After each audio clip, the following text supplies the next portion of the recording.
ASP कहाँ active है बताइए, कहाँ वो युवाओं में, केवल युवाओं में जोश है।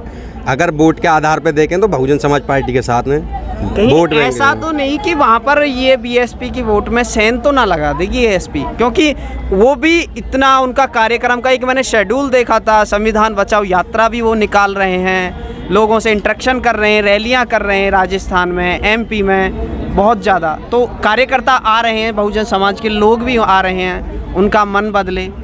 संविधान को बचाने के लिए रैली कहाँ करनी चाहिए, पहले तो उनके इस चीज़ का वो होना चाहिए। संविधान को बचाने के लिए प्रधानमंत्री आवास का घेराव करो, अच्छा, संसद का घेराव करो। जो क्योंकि अगर सरकार की जड़ें हिलानी है तो वो दिल्ली हिलाओ, बिल्कुल।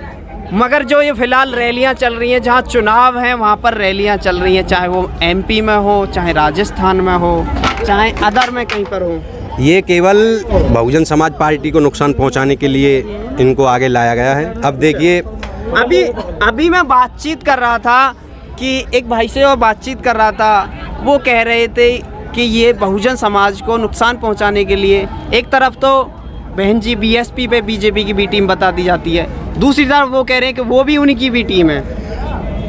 देखिए, बहुजन समाज पार्टी को तो शुरू से ही ऐसी झूठी खबरों का सामना करना पड़ा है, और जो बी टीम है वो सब जानते हैं, बी टीम समाजवादी पार्टी है, बी टीम आज़ाद समाज पार्टी है, बी टीम आरएलडी है, बी टीम अन्य जो छोटे छोटे दल हैं वो सब बीजेपी के इशारे पर काम करते हैं। आज बहुजन समाज पार्टी की राष्ट्रीय अध्यक्षा को देख लीजिए, माननीय बहन कुमारी मायावती जी बेधड़क होकर बेझिझक भारतीय जनता पार्टी पर हमला करती हैं, ट्वीट के माध्यम से हो, प्रेस कॉन्फ्रेंस हो, और आज उनके जो भतीजे हैं वो बेबाक बीजेपी के ऊपर हमला करते हैं।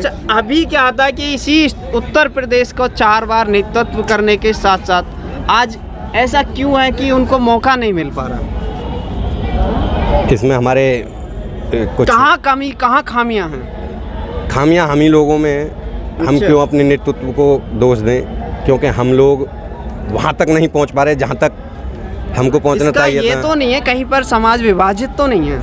विभाजित नहीं है। देखिए, जो जिस नीति को मान्यवर साहब काशीराम ने गांव-गांव गली-गली में जा कर के समझाया था, मेरा बूथ सबसे मजबूत, बूथ एजेंट, कैडराइज पार्टी है, कैडर ख़त्म कर दिए गए, और बहुत से ऐसे वो हैं जो बहुजन समाज पार्टी के निम्नलिखित वो हैं, तो उन पर पार्टी काम ही नहीं करती है। अब बताइए, हम हैं, युवा हैं, हमको क्या पता कैडर क्या होता है? जब तक हमको कोई हमारा सीनियर आके नहीं समझाएगा, नहीं बताएगा तो तभी तक क्या पता लगेगा? हम क्या समझेंगे कैडर होता क्या है?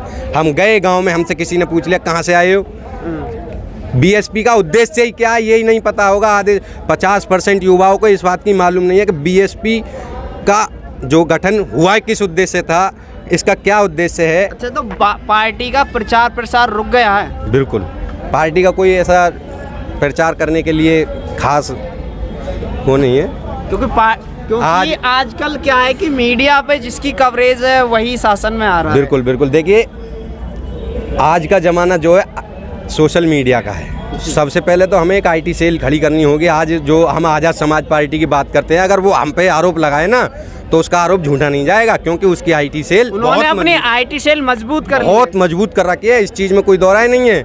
अगर वो एक जगह बैठ के 10 लोग भी इकट्ठे खड़े होकर के फोटो खिंचा के डाल देते हैं, तो वो कम से कम 500 जने उसको शेयर करते हैं। एक सोशल मीडिया के छोटे से पेज पर मिलियन फॉलोवर्स हैं उन लोगों के, हज़ारों में लाखों में लोग उनसे जुड़े हुए हैं। हमारी पार्टी का कोई ऑफिशियल अकाउंट ही नहीं है, एक ट्विटर पे बना हुआ है बहुजन समाज पार्टी इंडिया के नाम से।